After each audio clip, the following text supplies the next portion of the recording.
welcome on Ryan Helsley, closer for the St. Louis Cardinals, who is coming off one of the best seasons in Major League Baseball as a relief pitcher, dropping a 1.25 ERA with 19 saves. Ryan, welcome to the Just Baseball Show. How you doing, my man? Thanks for having me, guys. Doing great. So, how we met, how originally we got this thing going, Ryan was playing for the Santa Barbara Foresters and stayed at my good friend Dustin's house, who we've talked about on the podcast. And I've told the story about playing poker with John Duplantier and Jalen Davis, and how this guy, Ryan, would beat me every single time at the table, would bluff me. I would try and bluff. He'd call it. I got crushed. And I'm curious, is that where you got your confidence from? Was it Yeah, back in that back room? Is that why you're such a good pitcher now? Is it because of me? I think it definitely started there. It definitely helped escalate my poker playing career. I've only gone up from there, and that was honestly the first time I ever really played poker. So those were some very fond memories. Dude, are you kidding me? That was the first time you played poker? Yeah, Like, literally. I remember we bought in for like $5, and one night I won like $20. And I felt rich as could be. And nowadays $20 can barely buy you a meal anymore. So I know. Can't get you guac at Chipotle, I don't think. Hey, yeah, Ryan, you grew up what, like in our east, 45 minutes east of Tulsa, Oklahoma, right? Like right in the Ozarks? yeah, like southeast of there, it's probably like an hour 15 maybe max. So what I'm hearing is pretty low population in suburban Oklahoma or in rural Oklahoma.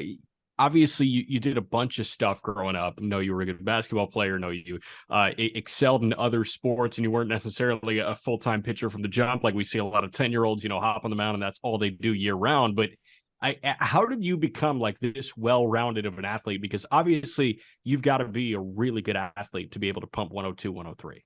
Yeah, I think it helps that I grew up playing three sports most of my life. I played football, basketball, and baseball.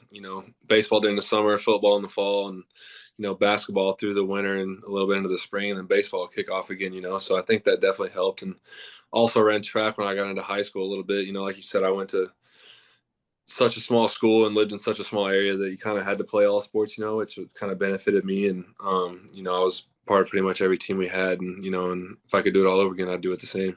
But I remember we were talking at the poker table that you didn't start as a pitcher, though. Like, you were an infielder and you could hit. Like, what prompted you to say, all right, I'm fully 100% getting invested in the mound?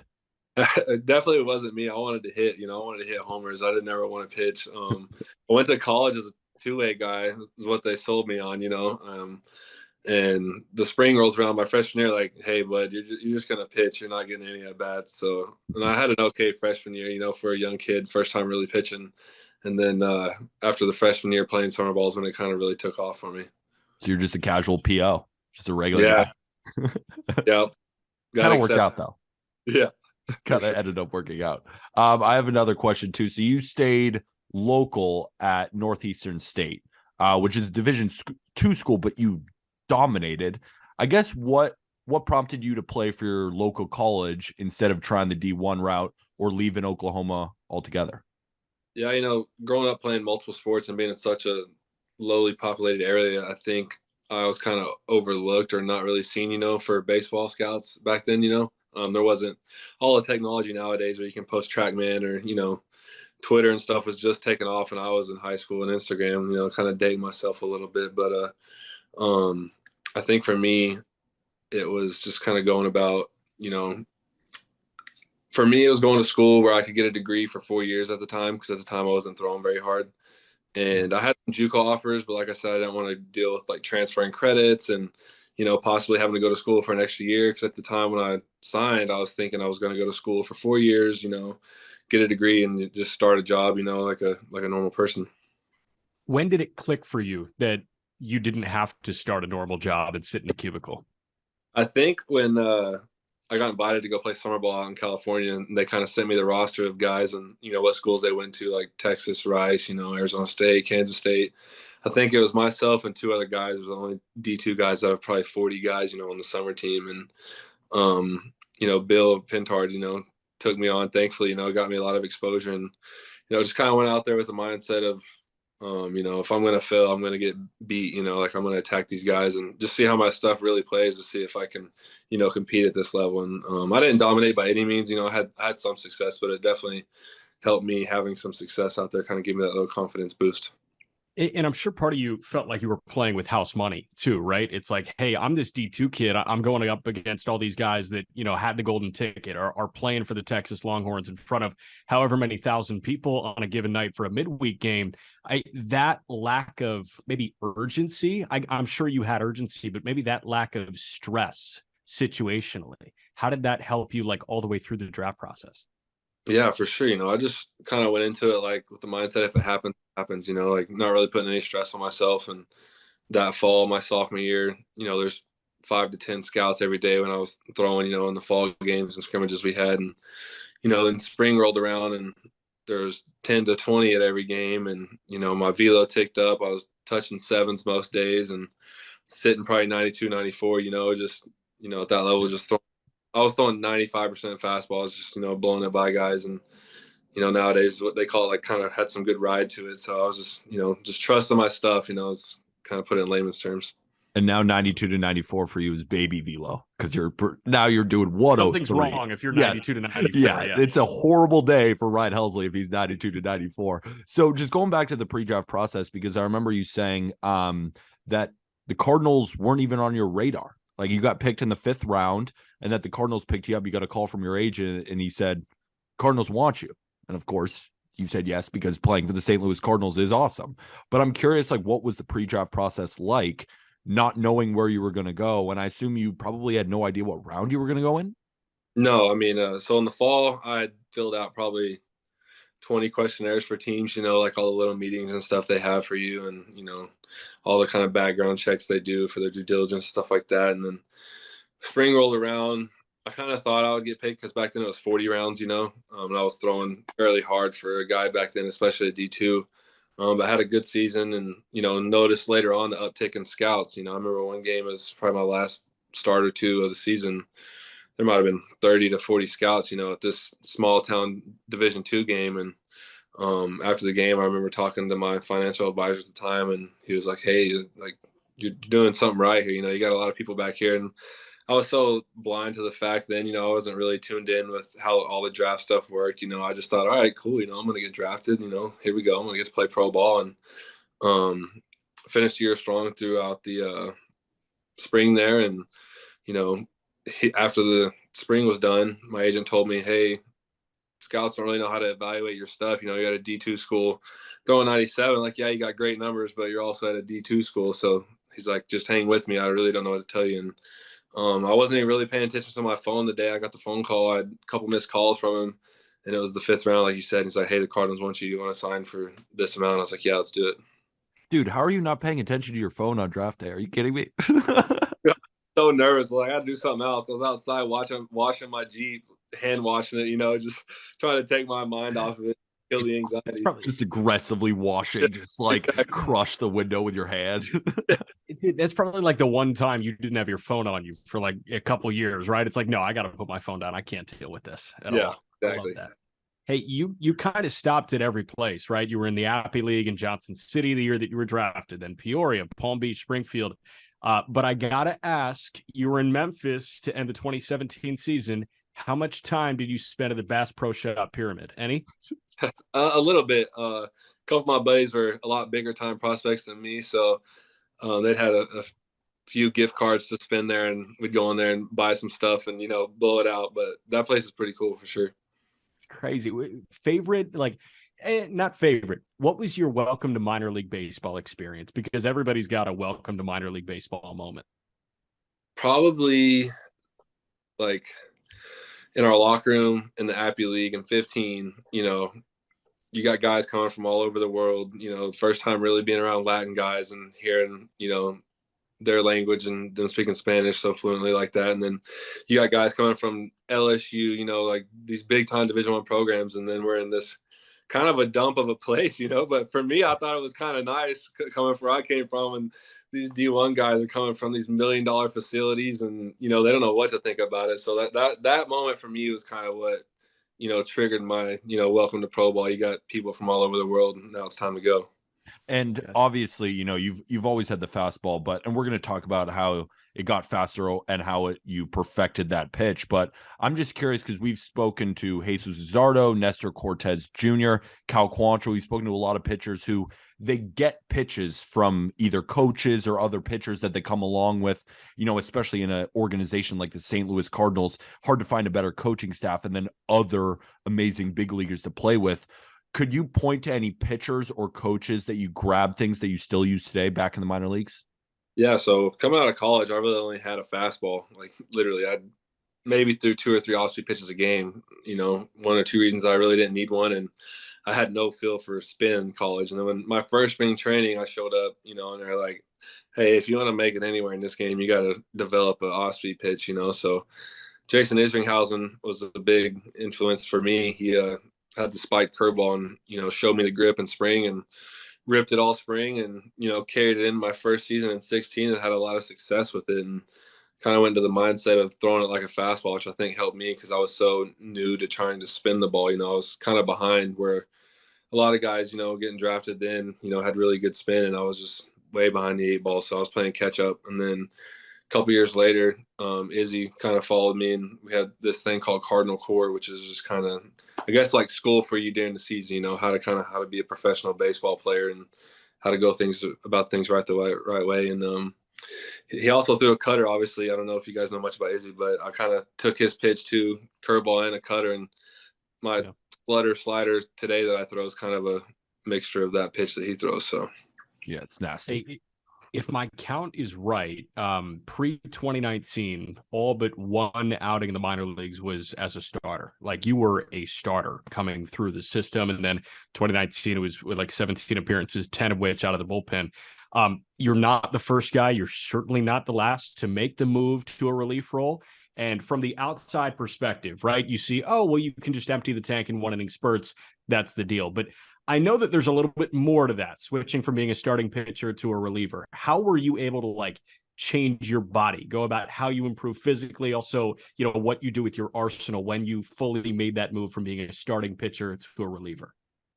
Yeah, I think I held on to wanting to be a starter for my first 3 years. I didn't really give that hope and thought up until like this season. So for me, in 2019, I was more like the long relief guy, and there's all kinds of roles in the bullpen, so you kind of have to adjust. And that year, I think it was just kind of like an audition for me to kind of see what I had. I wasn't really pitching in many big game situations and just kind of showing my stuff, if you will. And actually pitched well to end the year and pitched well in the playoffs that year, and had a lot of high hopes going into 20. And obviously it was COVID and just kind of a ride-off year for everybody. And then 21 was kind of injury riddled, battling a couple of injuries and just really grinding to stay healthy out there. And but 21 off season going into 22 was super healthy, and just having Andrew Miller in our bullpen that I had there with me for 3 years was a huge key and a huge help for me. He was one of the game's best bullpen pitchers for 3 to 5 years, however long he was. And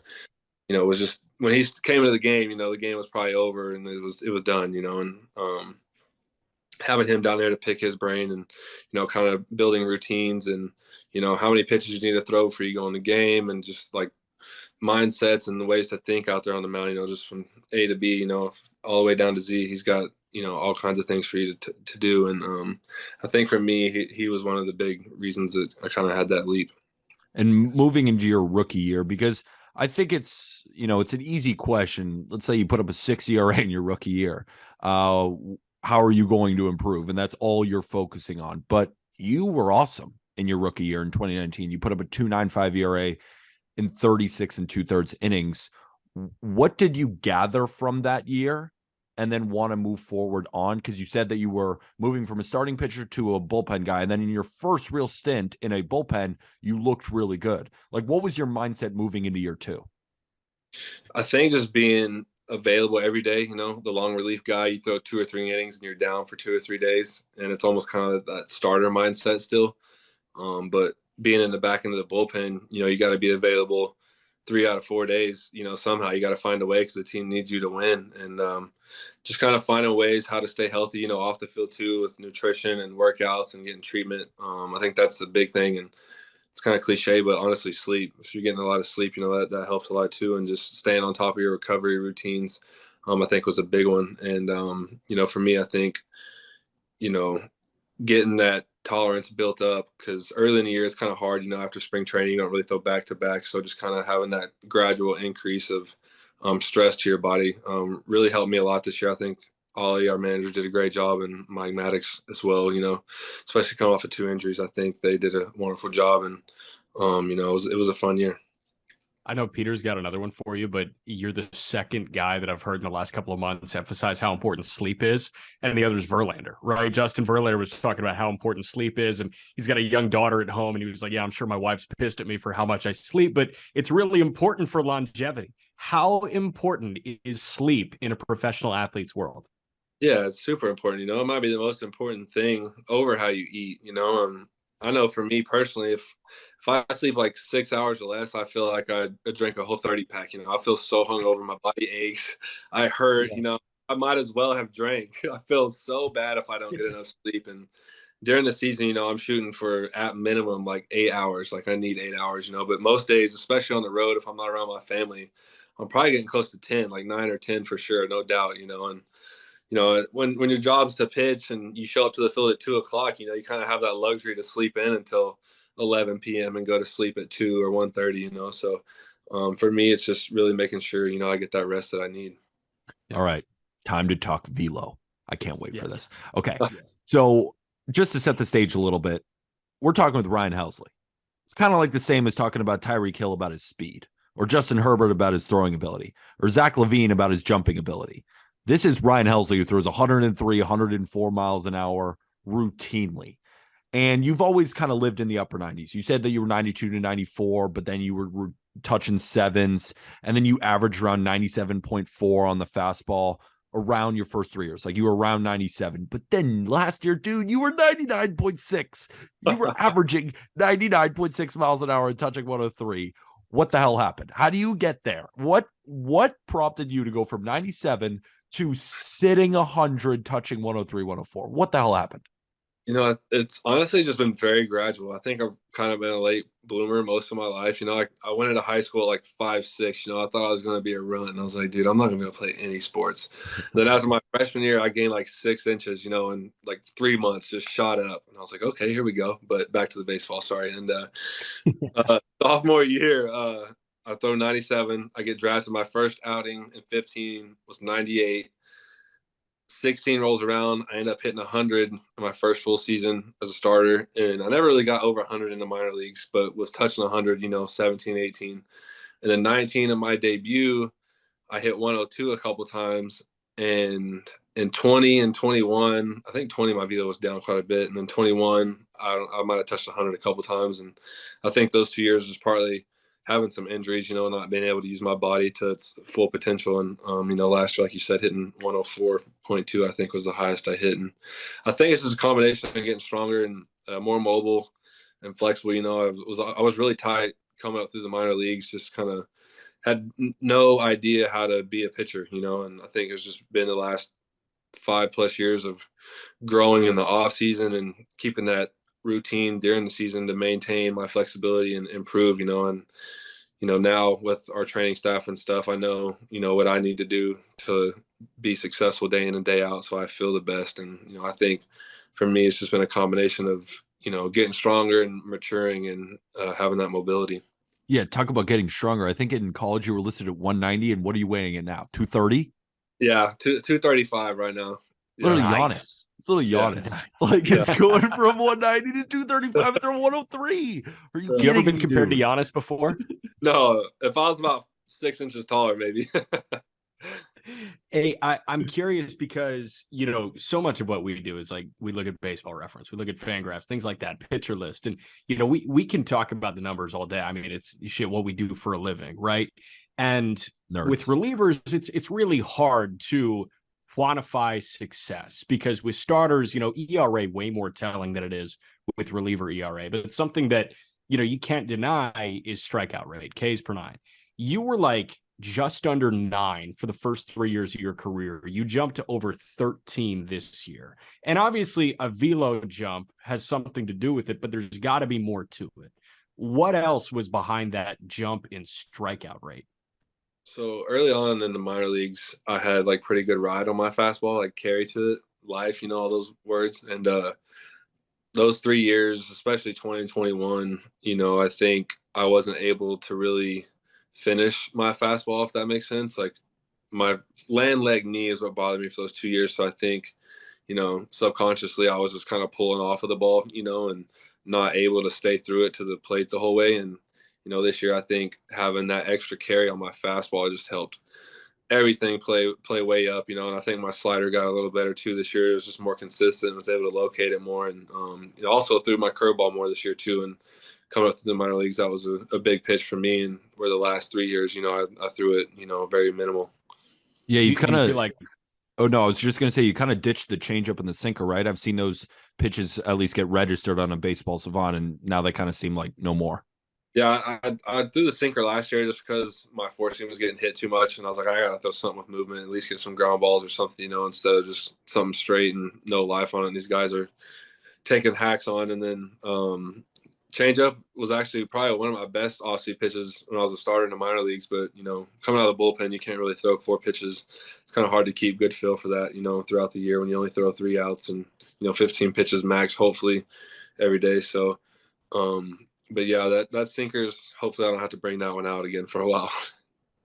you feel like that trust in like your land leg has improved your command too? Because you mentioned you can finish your pitches now. The command was great too. You went from over 5 walks per nine to less than 3 walks per nine.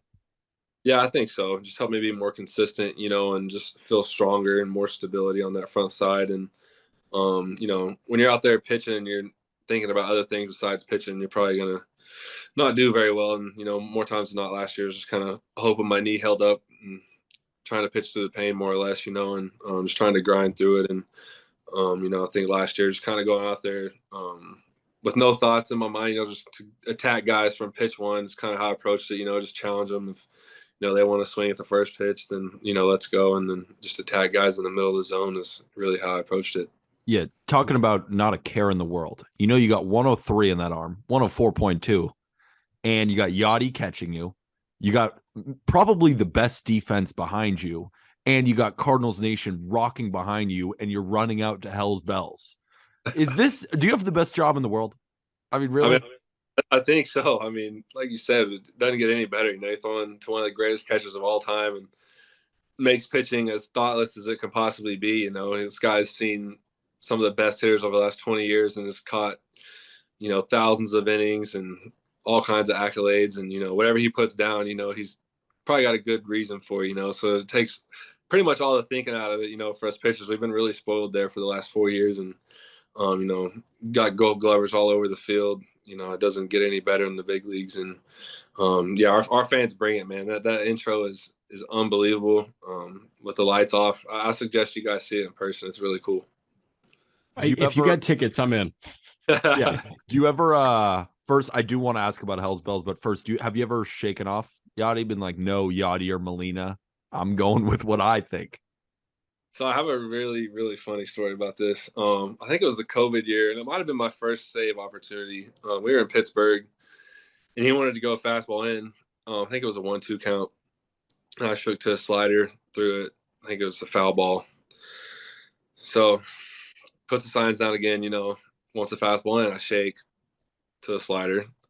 Maybe it was a ball. So, he throws it back.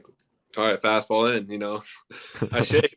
Oh, another slider. He calls time, walks out to the mound, grabs the rosin bag, tosses it, doesn't say a word to me, walks back in, just sits down and like gives me one of these, So I'm like, all right, I got to throw the best slider of my life right here. Like, I got to strike this dude out. Throw the worst one of my life. Somehow he fouls it off. So thankfully I get another pitch and I throw a fastball in and strike him out. And I was like, all right, I'll probably never shake him off again. So did you ever shake him off again?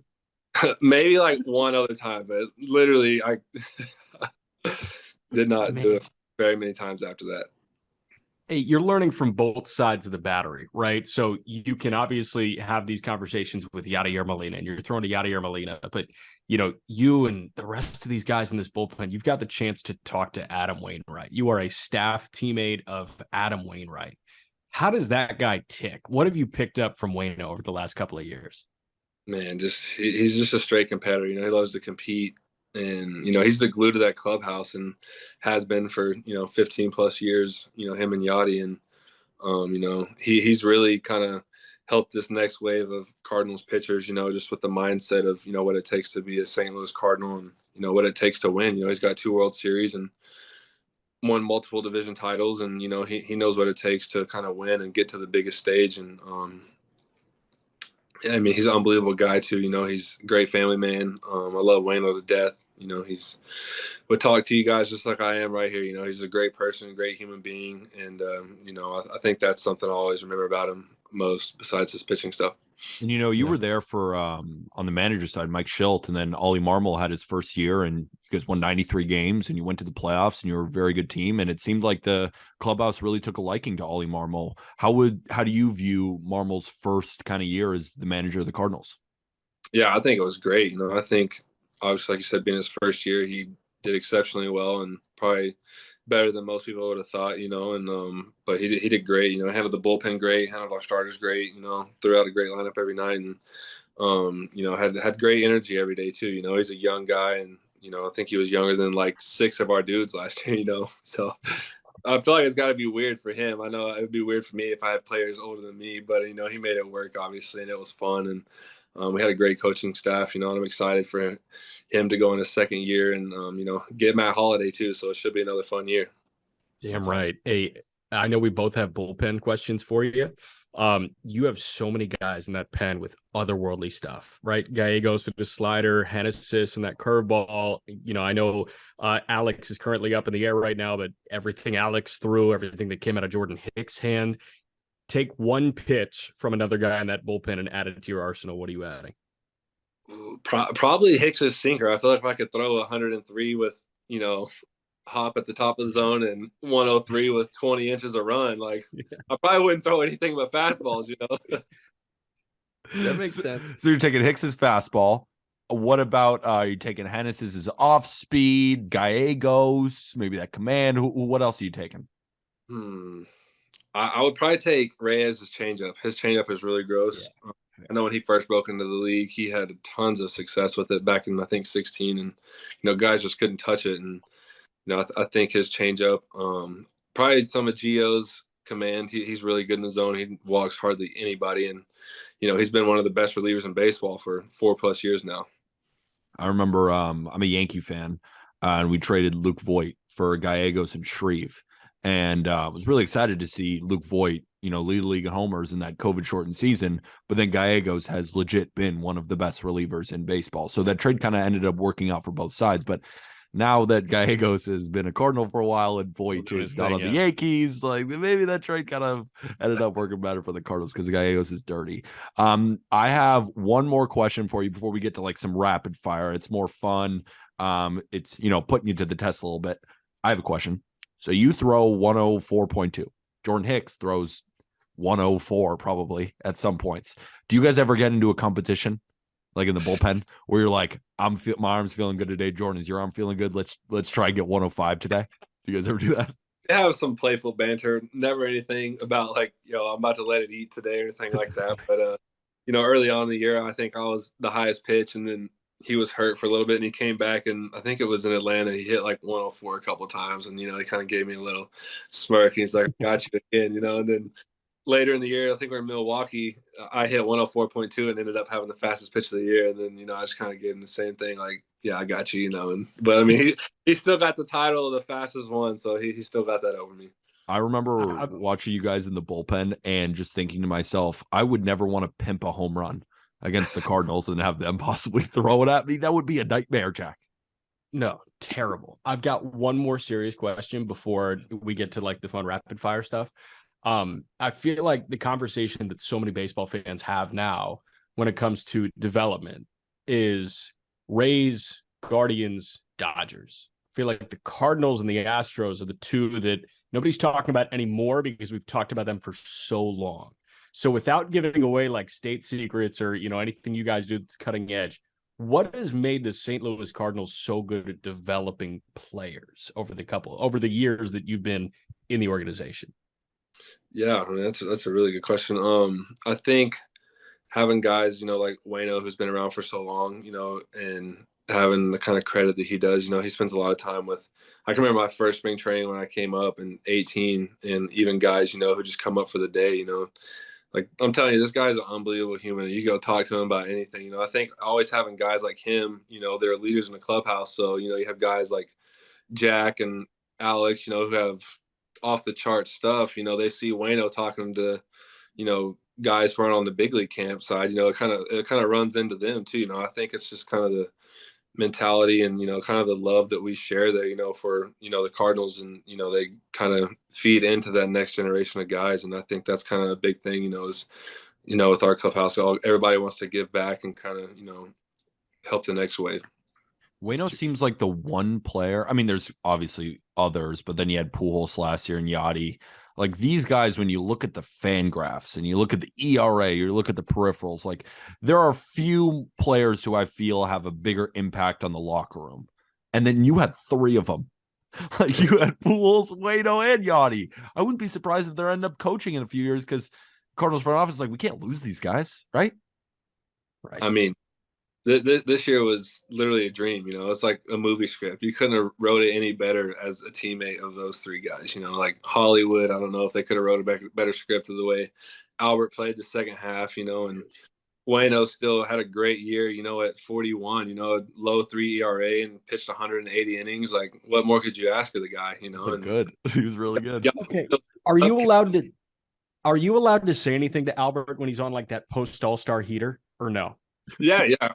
Albert, I'm telling you, Albert, Yachty, and Wayno, the three coolest guys ever. You could talk to him at any point in time. He might be up there at that bat. You ask him a question, he'd probably answer. That's how nice of guys they are, but they're also freaks of nature because they can lock it in just like that, and just turn it off and on. And but yeah, Pujols, that run he was on, man, that was so fun to be a part of. We were at the home run derby. He was like winning. Yeah. 58 years old, dude. It was crazy. I was sitting there on deck, and I forgot who he was hitting against, but he's like, man, his forearm started to cramp up and tighten up. But I remember talking to him later, and he was like, I think if I didn't tighten up, I would have had a real shot. Because, I mean, you should see this guy's BP at home, too, man. He's flipping him into upper deck and Big Mac playing like it's nothing still. I'm like, he probably would have won it if he didn't get hurt. I believe you. All right, let's get into these rapid fire questions. The first one is, who has been your toughest at bat in Major League Baseball so far?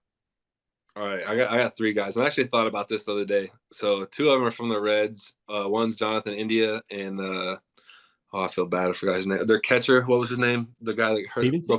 Stevenson. Yeah. Tyler Stevenson, is that his name? Yeah, Tyler Stevenson. I think he's like 4 for 4 off of me. And then Nico Horner from the Cubs, he's had really good at bats off me. He's so tough to get out. He's even got a homer off of me and a couple singles. And I'm like, dude, I cannot get these guys out. Like when they come up, I'm like, all right, I gotta find an extra level to get these dudes to get out, because I felt like every time they hit the ball, it's finding a hole. Dude, it's so funny. Like Jack and I are smiling ear to ear for those people on YouTube because like we spoke to Justin Steele and his answer was Paul Goldschmidt. We talked with Cal Quantrill and his answer was Mike Trout. And you're going in here with Tyler Stevenson and Jonathan India. That fires me up.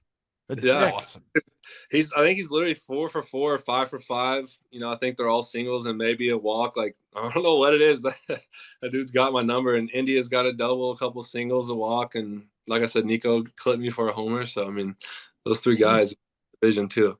Ryan Helsley against the Reds is going to get killed, apparently. You got to watch it. All right. Most talented pitcher that you've seen. I know you've got to be a fan of like a bunch of other arms. Who are your favorite arms to watch in Major League Baseball? And you can't choose a Cardinal. It has to be on another team. No Cardinals.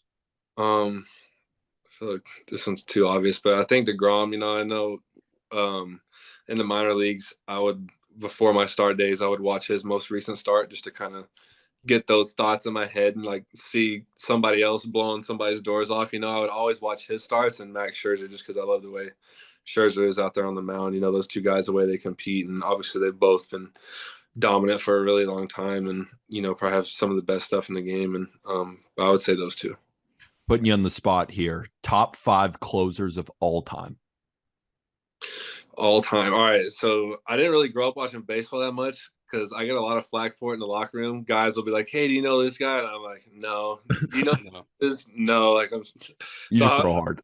yeah. Were that's you a my- basketball guy growing up or a football guy? What were you? No, so I grew up playing sports, and I was never really like in the house. I had a twin brother and a younger brother. And we were always running around, riding 4-wheelers, hunting or just doing outside stuff. I never really grow up like watching TV a whole lot, honestly. So So you weren't like a Sam Bradford, DeMarco Murray guy at Oklahoma or anything like that?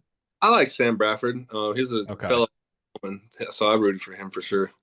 Gotcha. So All right. So was there any at least like closers that at least you somewhat remember? Like Mariano Rivera's got to be up there.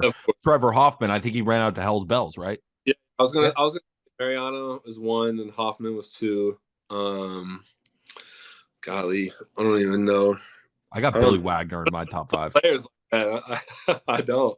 I wish I did. I probably should. We'll put you in there. We'll put Billy Wagner in there. We'll put Edwin Diaz close to there, and we'll put Edwin Diaz. How about top 5 closers like right now that you've seen? All right. Yeah. This is in no particular order. I would say Diaz, Class A. Who else? Myself. Love it. Nice. I think Hader's up there still, even though he kind of had a scuffle. He's still really elite. Who else do we got? I got to think for a second. Devin? I was gonna say Devin. He hasn't Class really A. Closer role. He said Class A. Oh, he said Class A.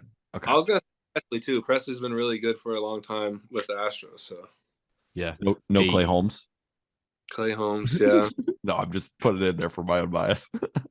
Hey, you guys have a ton of talent coming up through the farm, and you've got a lot of really young talent on the big league team right now.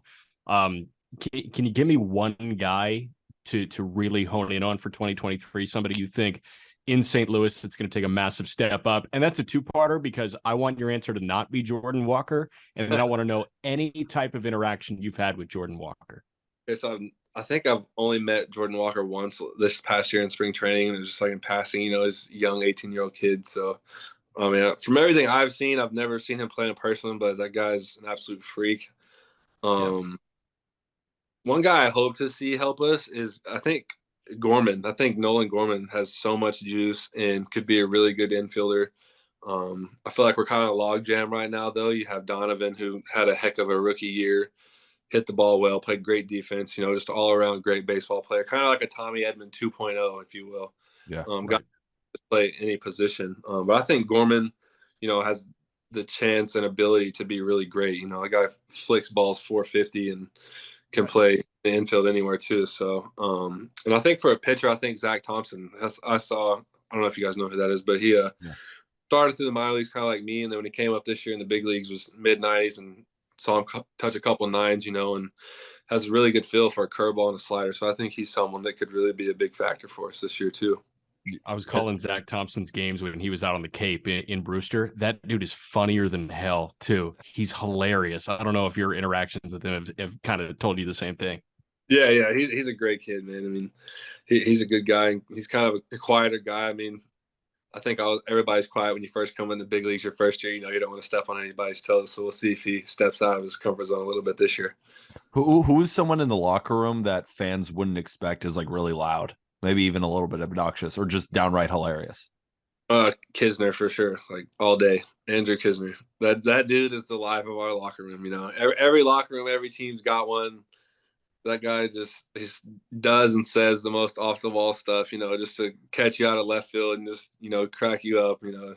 He's always got a smile on his face. You never know if he's having a bad day. He's a fun teammate to have.